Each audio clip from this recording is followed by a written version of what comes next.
Have you ever found yourself asleep on the couch, dreaming about your low FPS in games, and then suddenly you wake up and you get an idea? So you get up and you run upstairs to your room.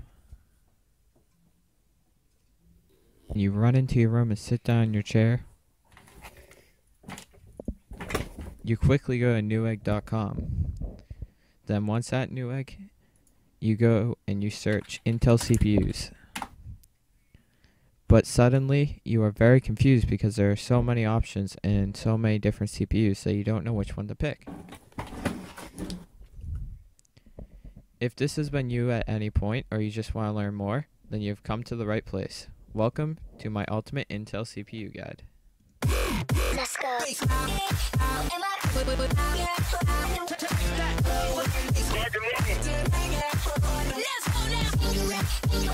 Hey, what's going on YouTube? It's TechTactics here, and if you haven't already noticed, today I'm going to be doing an Intel CPU Ultimate Guide. So this is my first ever Ultimate Guide. Hopefully you guys will really enjoy it. And before we jump into the video, I just want to give a minute to say what all the different Intel CPU types are, if you haven't already figured it out based off the intro or previous research or something like that. So basically, there's the first one is the Celeron, then the Pentium, then the i3, then the i5, then the i7, then the i7 Extreme, then the Intel Ion, Xeon, Xeon, whatever you want to call it, and then the K series. So now that all that's up there and you saw what it was, let's just slide that right off the screen, and now you guys can see me again. So the reason why the K series is its own segment, if you were wondering, I figured since it's an ultimate guide, I should really take the time to explain it, as it's something that a lot of people might actually be interested in. So hopefully this video will help you guys a lot. Even if you already know all about Intel CPUs, I'm sure there's still something to be learned. And this video did take me a lot of time, so definitely please be sure to leave a like below, and don't forget to comment and subscribe to the channel for more awesome videos like this. So with that said, let's just jump right on into the video. We're back. So the first CPU that we have for you today is the Intel Celeron. Now the Celeron is the cheapest Intel CPU that they have, and the reason why it's so cheap is because it's only a dual core, which is an improvement over previous Celerons that used to be a single core, but we're not going to talk about improvements over previous versions of the CPUs too much in this video, because the previous versions don't matter all that much. All that matters is the new. So with the Celeron, it's a dual core. They typically have low clock speeds, around the 2 to 3 gigahertz range, usually low of 2 gigahertz. And you can typically find them for around $50. It depends on what site you use or what one you're looking at, but they're in the $50 price range, so they're pretty cheap actually. And they do lack hyper-threading, and they lack turbo boost, and they lack the ability to be overclocked. So really what you're getting when you buy the Celeron, you're getting a very, very basic CPU that doesn't really offer much. However, now that they're dual core, and they do have the 2 gigahertz range is a decent clock speed. Given laptop Celerons will be clocked lower, but in this video we're going to be talking about desktop versions of these chips. So a few uses this might be good for is your grandmother or grandfather, try and check email or just basic web browsing. It could easily handle that. Unfortunately, it's not going to really do any gaming of any sort, as it's clocked lowly and has few cores, and it's just not a very good chip overall. However, for those very basic uses, or those people that don't need much out of their computer, it's going to be good. Also, it has a low TDP, so it doesn't use very much power, which is also good, because it will save on your power bill, even if that amount of money is very minimal. So the Celeron is a absolute bare minimum CPU chip, and it's that should be all you need to know, I guess. So we're gonna list some facts. It's got 1, 2, 3, 4, 5, 6. So 6 facts. Low clock speed, 2 cores, can't be overclocked, low price, low TDP, and no turbo boost / no hyper-threading. So hopefully that helped you guys learn about Celerons. It's kind of quick and brief, but there's not a whole lot to the Celeron.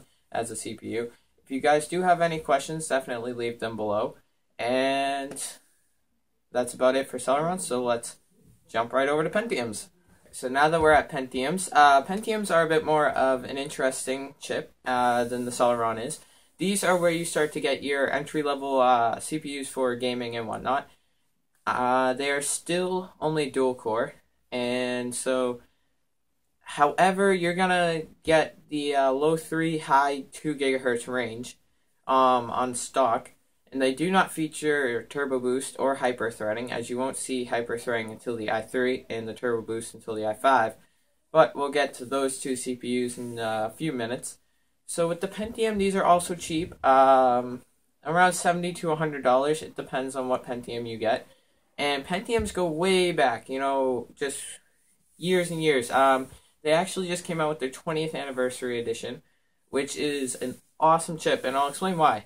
Even though these are super cheap, and they do sound a lot like the Celeron with a low TDP and 2 cores and a fairly low clock speed, where they get interesting is their ability to be overclocked extremely well. Typically, like I said, high 2s, low 3 gigahertz range, and you can overclock these really, really well. I've seen many people get all the way up to 4.7 on air. Not liquid cooling, just air. You know, like something cheap would be able to get, you know, like the Cooler Master Hyper 212 Evo will be a great heatsink, $30, and you can overclock this CPU all the way up to 4.7, which is just a really high speed, honestly, guys. And liquid, I'm sure you can get higher than that. With that said, you only have such luck. You might only be able to get to 4.2 or 4.5 or 3.8, but most of these chips will go well over 4 gigahertz, and that's just, you know, that's free performance boost. So that's pretty awesome. They do run fairly cool. They do have a low TDP. However, they also have only 2 cores, no hyperthreading or turbo boost, and they can be overclocked extremely well. So the Pentiums are definitely what you want to be looking at if you're really on a budget, but you want to play some games. And Pentiums are great for everything else, from pretty much everything. Obviously, you're not going to be able to do anything like very extensive, like you can't play every game on Ultra, or you can't do hardcore video editing, or, you know, enthusiast type things that obviously you need something higher end than that. However, this is going to be your entry-level CPU that maybe, say, you have $100 now, you buy the Pentium, but in a few months, now you have money for your high-end CPU like an i7. So that would be a great chip because it uses the same socket type as all the others, provided you're on the same generation. Like LGA 1150, Intel Pentium can be swapped to a Intel i7 that also uses an LGA 1150. Or 1155, or whatever your socket type might be. So as long as your socket types match up, it's a great CPU to start with if you want to upgrade later on. So again, we're going to do 6 quick facts. 1 fact, dual core. 2 fact, fairly low clock speed. 3rd fact, no turbo boost. 4th fact, no hyper-threading. 5th fact, fairly cheap. And 6th, great overclockers. So these chips are pretty awesome. Definitely chips you're going to want to start looking at if you're low on a budget. And I definitely recommend saving the extra $30 and skipping the Celeron to go to the Pentium. And if you guys have any questions on Pentiums, leave them in the comment section below. It's not too hard to find. You guys should be able to find the comment section down there fairly easily. So if you have any questions, definitely please be sure to leave them, and I will answer them as quickly and as best I can. So hopefully that helped you out, and now we're going to jump right over to the i3s. So now that we're done with Pentiums, we're going to be moving on to our i3s. Now our i3s are where it's going to get a bit more interesting, and at first it might seem like not anything special, as it's still a dual core just like the Celeron and the Pentium was, and it does have a slightly higher clock speed than the Pentium, and quite a large difference in clock speed over the Celeron, as it is a mid 3 gigahertz range for most i3s. The pricing is around $115 to $150, so it is quite a bit higher, than the Pentium. Now, unfortunately, the Intel i3s cannot be overclocked. They do not have any overclockable i3s. However, what these do feature that separates themselves over the Celeron and the Pentium, they do have what's called hyperthreading. Now, the hyperthreading takes your two cores and gives logical core to each core. So basically, you're going to have a quad core now. Only issue is with that, these logical cores are quite a bit weaker than the physical cores. Nonetheless, they'll still help you in multitasking and gaming and video editing and whatever else you might be doing with your CPU. Now, since it does have the higher clock speed, it's also going to be helping you with gaming and video editing and picture editing or whatever else you might be doing. Because those two extra logical cores and that higher clock speed can and will actually make a fairly large difference over the Pentium and a huge difference over the Celeron. So the i3 at its price point is definitely better than the Pentium and the Celeron. However, a highly overclocked Pentium in gaming could actually equal an i3, but you won't have to risk overclocking, and it's going to give you the performance right off the bat. In the i3, it still has those two extra logical cores that can make a difference and will make a difference. So at the higher price, you do have to, make the decision whether it's worth it or not for you. And if you have the money to spend, the i3 is definitely a good choice. I have actually gotten to use two laptop i3s and one desktop i3s and i3, and I can say they do perform pretty well, and would definitely recommend them. So hopefully that cleared the i3 up for you. And if you're still confused, definitely leave your comment or your question in the comment section below, and I will answer it as quickly as possible. So let's just do a quick little recap. Dual core with hyperthreading, so it has two logical cores and two physical cores. Usually the mid 3 GHz range, around 115 to 150, depending on the time of this video and what model you get. And it does not have the turbo boost, and it cannot be overclocked. So hopefully that helped you guys out, and I will see you guys in the i5 video. Alright, and we're back. Now that we're done with the i3, we can move on to the i5s. Now the i5s is going to be what's really good for gaming and video editing. i5s, they are quad cores, so they actually finally have two more physical cores than the previous CPU models, such as the i3, the Pentium, and the Celeron that we already talked about. Now these will be mid 3 GHz to high 3 GHz range, and most of them cannot be overclocked, but the K series can. So if you're confused or wondering about the K series, well, then wait a few minutes, because I have a K series segment coming up at the end of this video that will explain some more. So they are quad cores, which gives you the two extra physical cores, over the i3, the Pentium, and Celeron. Even though the i3 does feature hyperthreading and has two logical cores, the performance increase with 4 physical cores over 2 physical and the two other cores, 2 logical cores, sorry, I lost my brain for a second. 2 logical and 2 physical cores is actually going to be pretty big. And now the i5 doesn't actually support hyperthreading, so unfortunately it's not a quad core with 4 logical cores. It's just a quad core. And right there, that'd be a good deal. And seeing it has 2 more physical cores than the i3, and it's about 180 to 240, somewhere in that range, depending on where you go and all that, as I've said in previous CPUs.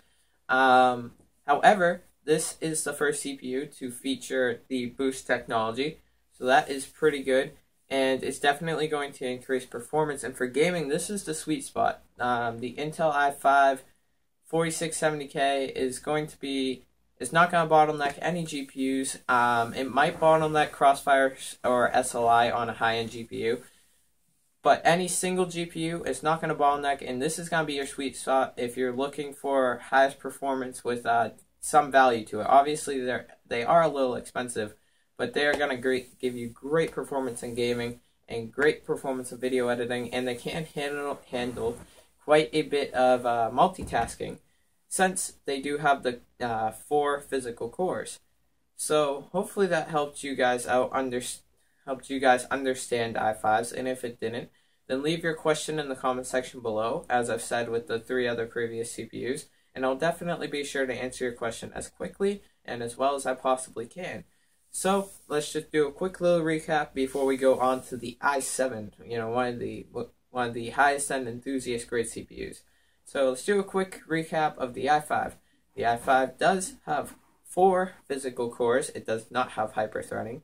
The K series version of the i5 can be overclocked, but the rest can't. It features mid 3 to high 3 gigahertz range, and great for gaming. Will not bottleneck any GPU currently during the date of this video, and just a great all-around CPU for your money, and it will handle multitasking pretty well, and it's definitely considerably better than the previous CPUs.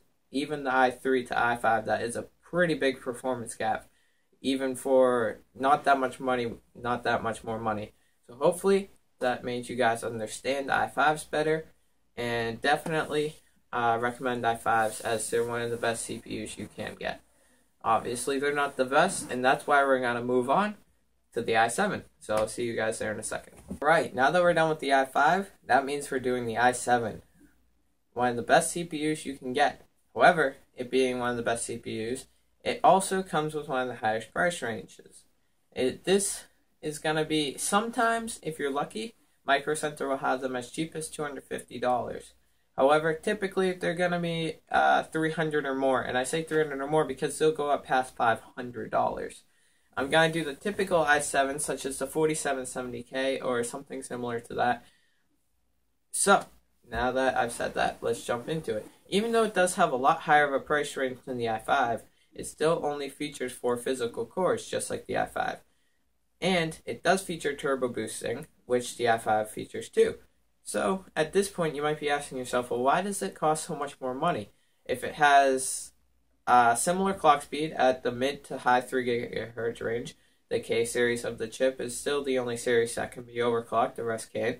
It has turbo boost, and it has the same amount of cores as the i5, so why is it so much more money? Well, because this features hyper-threading. So now you finally have your 4 physical cores and your 4 logical cores. So combine them together, you get 8 cores. Or, no, you don't get 8 cores. You get 4 cores and 4 threads. Now, having those 4 extra threads in the i5 isn't going to increase your gaming performance all that much. In fact, it can be as minimal as 2 to 3 frames per second. Obviously, that would definitely not be worth the extra price. That's why the i5s are recommended so much amongst gamers. However, having these extra 4 logical cores, it's not gonna bottleneck any GPU setup. You know, you could have Crossfire R9 290Xs, or you could have SLI Titans on this i7, and it's not gonna bottleneck it at all. So, obviously, if you're gonna want to be one of those people that have all the money to spend, and you're gonna be getting the highest end of everything, the i7 is for you. But if you're you're the person looking to get the best bang for your buck, and you don't see why is the i7 so much more if it's not going to give you that much more for gaming, well, there is a spot for it. Even though it's not that much better in gaming, gaming's not the only thing you can do with your computer, as many of you know. There is video editing, one of the other most demanding things. In fact, in some cases, more demanding than games. In video editing, this thing is definitely a beast and will perform considerably better than the i5 in rendering and the actual editing portion. So, if you're anyone that's going to be editing videos or doing something along those lines or multitasking, the i7 is going to be for you. So, let's say in these days, a fairly typical scenario, you're a Twitch streamer and a YouTuber, and you're going to make, let's say, Battlefield video, and you're streaming Battlefield 4. Now, obviously, Battlefield 4 is pretty demanding, so you're going to need a high-end CPU as it is. Then, while you're streaming that, or while you're playing it, you're also streaming it. So that's already pretty heavily multitasking. Then, while you're streaming it, you're going to be talking to your friends, and you're going to have to open up a Google Chrome tab every now and then. And while you're streaming, you're also going to be recording, so you can put up the video to your YouTube channel. So right there, the i5 probably, it will cut it, but you're going to have to turn down your settings on Battlefield most likely. Or it's going to lag somewhere at some point. However, the i7, that will handle that pretty well. Then once you're done with all that, you want to edit your video so it looks nice. So you go and you open up Sony Vegas or whatever video editing software you have, and the i7 is going to perform much better than the i5 in that too.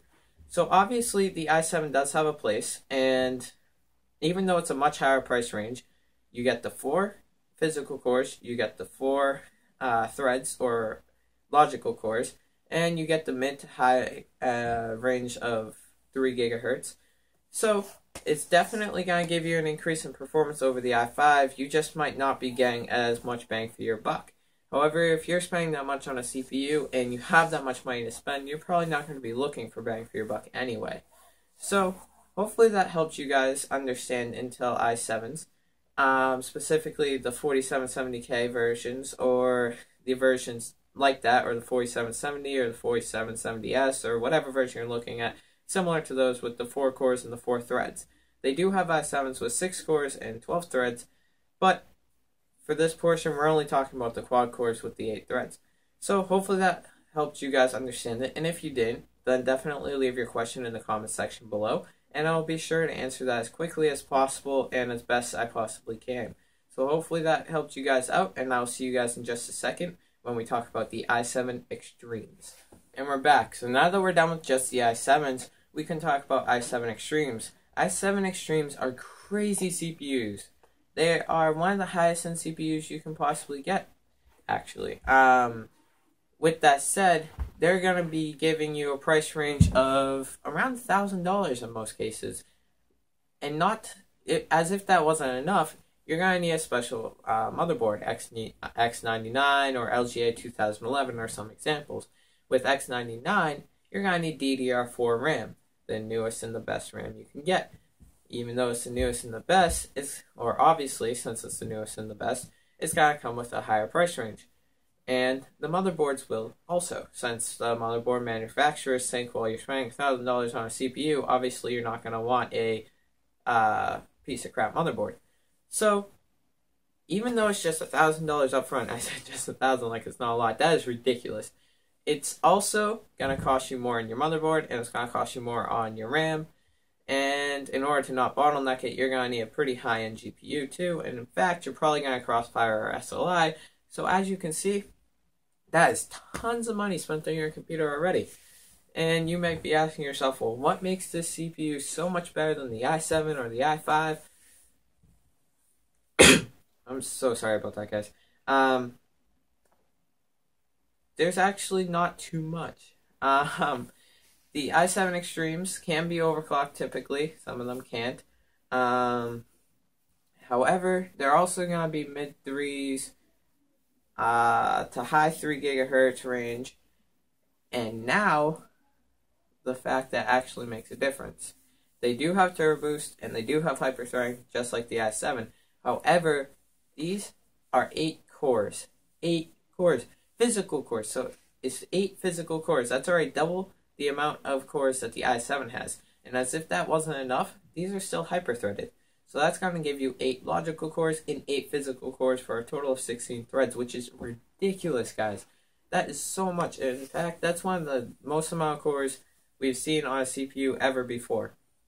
So, you might be asking yourself, well, who is this CPU really for? Well, I'd say the same person that the i7 is made for. Just the only difference is that person's going to have more money.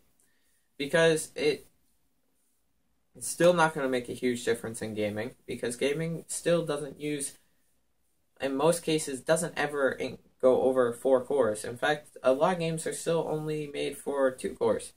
So it's not going to make a huge difference in gaming, but it's going to make a huge difference in multitasking, and it's going to especially make a difference in video editing.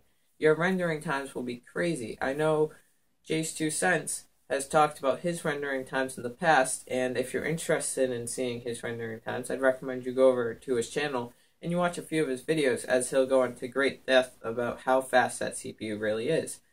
But for the purpose of this video today, I'm just talking about the specs and what you need to know if you're actually looking into buying the CPU. So, as I said, it's an 8-core, 8 threads, 8 logical cores, so a total of 16 threads, mid 3 to high 3 gigahertz range. Most are overclockable, and extremely high end, $1,000 range. Obviously, that can change, although the price doesn't really drop on these. It will eventually, obviously, but it's going to stay at $1,000 range for a little while now. And if you are interested in future-proofing, even though many PC enthusiasts will argue that's never a thing, this is the CPU that you're going to, I guess, is that the CPU that's going to last you the longest. As I don't think, obviously I can't predict the future, but I would guess there's not going to be many CPUs that come out within the next year or two that have 8 cores. And so 8 cores, 8 logical cores, mid to high 3 gigahertz range, $1,000 price, and more expensive motherboard, more expensive RAM. So yeah, very expensive but very high performance. Hopefully that helped you guys understand the i7 Extremes better. And if it didn't, leave your question below so I can answer it as best I can and as quickly as possible. So now that that's done, let's move on to the last Intel CPU, the Intel Ion. So we'll move on to that in just a second. Alright, and we're back. Now that we're done with the Intel i7 Extremes and the more mainstream CPU, even though the i7 Extremes aren't mainstream, the i7, i5, i3, Pentium, and Celeron all are. But what's not is the Intel Ion. Now, honestly, I don't know how to pronounce this CPU, as I've heard it called a Xeon, an Xeon, and an Ion. Either way, it's spelled Xeon. So make what you want of that, as I don't know what to make of it. So now this is a much broader range of CPUs. The price can be as low as $200 all the way up to the multi-$1,000 range, typically around $2,000 for a very high-end CPU. They do, I can't tell you exactly how many cores, because it's going to depend on the CPU you're looking at. However, these CPUs usually range from a quad-core to an 8-core. Some have hyper-threading, some don't. Their clock speeds, it depends on what one you're looking at. It can be a low 2 gigahertz range all the way up to mid 3 gigahertz range. So there's a large differences between the $200 to $2,000 versions, obviously. Now, who are these CPUs for? You don't see many people using them, and they're pretty much the same as i7s, except these are server CPUs, so they're gonna last longer. Most don't have integrated graphics. Most, in fact, I think all can't be overclocked. However, they're going to have quite a bit of cores. They're going to be able to be on for quite a while, obviously. If you're running a server, they're going to be needed going like all day. So these CPUs are not many people are going to use them. They get overlooked a lot. However, I'm going to disagree a little bit. I think, in my opinion, the Intel Ion 1230 V3 is a great choice over the i7. Now, obviously, the Intel Ions and i7s differ at different price ranges and all that, but the 1230 V3 very specifically is a $250 CPU. The i7 4770K is around $330. Now, $80 more. All that gets you is a very slightly higher clock speed and integrated graphics. That's literally the only difference. So as you can see, the Ions and the i7s and i5s, depending on how low of a price range you're looking for, can actually be hardly a difference. However, the Intel Ions are going to be better for just server computing, as that's what they're meant to do. Now, the $2,000 ones are going to get you a lot more performance, and I don't think many people are going to be looking for those, but they're going to get you a lot more performance, and a lot of the higher end ones do have lower end clock speeds, but a lot of cores, and they do feature hyper-threading typically. So hopefully that helped you guys out. If it didn't, definitely leave your question below, and I will be sure to answer it. So a quick little cap. Intel Ions range from about 4 cores to 8 cores. Some have hyperthreading, some don't. Some, I don't think any are overclockable. I'll write whether they are or not above. I'm pretty sure none of them are. I can't quite remember right now. So, price ranging from 2 to 2,000-ish range. It goes over 2,000. They can be very expensive. And something real quick that's really cool about these that I didn't mention before, if you find the right motherboard, you can actually run 2 of these. So that could make for an extremely powerful and an extremely expensive computer, as if you're running 2 8 cores that have 8 threads each, that's 8 physical, 8 logical. 2 of those, that's going to be 32 threads on one computer. That's ridiculous. But that's also going to cost you about $4,000, plus a motherboard, plus RAM, plus whatever else you need. Now, obviously, these aren't meant for gaming, and just like the i7 and i7 Extremes, they're not going to give you much more performance over the i5 for gaming. But video editing and multitasking and servers is exactly what these CPUs are meant for, and they're going to do a great job of it. So hopefully that made you guys understand it. And like I said, if it didn't, leave a question in the comment section below, and I'll be sure to answer that as quickly and as best I possibly can. So now that we're done with that, I will see you guys in just a second for the last portion, the K-Series. And we're back with the K-Series. Now the K-Series is quick because it's not technically a CPU.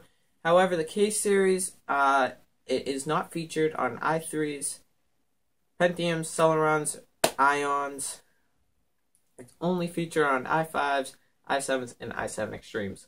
Now what the K-Series does is this is the series that is overclockable. So say you have a 4670, i5 4670. That is not going to be overclockable. It's going to be whatever clock speed it came with out of the box. But if you spend a little bit more money, you'll get a 4670K, and that K means it is overclockable. So anytime you're looking for a CPU of i5, i7, or i7 extreme caliber, and you want to overclock it, you know you're going to overclock it, you want to get that mid 4 GHz range or low 4 GHz or however much you can possibly get on that CPU, you are definitely going to have to get the K-Series, otherwise you will not be able to overclock your CPU. So that is what the K-Series is for. Now, I know that was very quick, but I figured I would just clear that up quickly,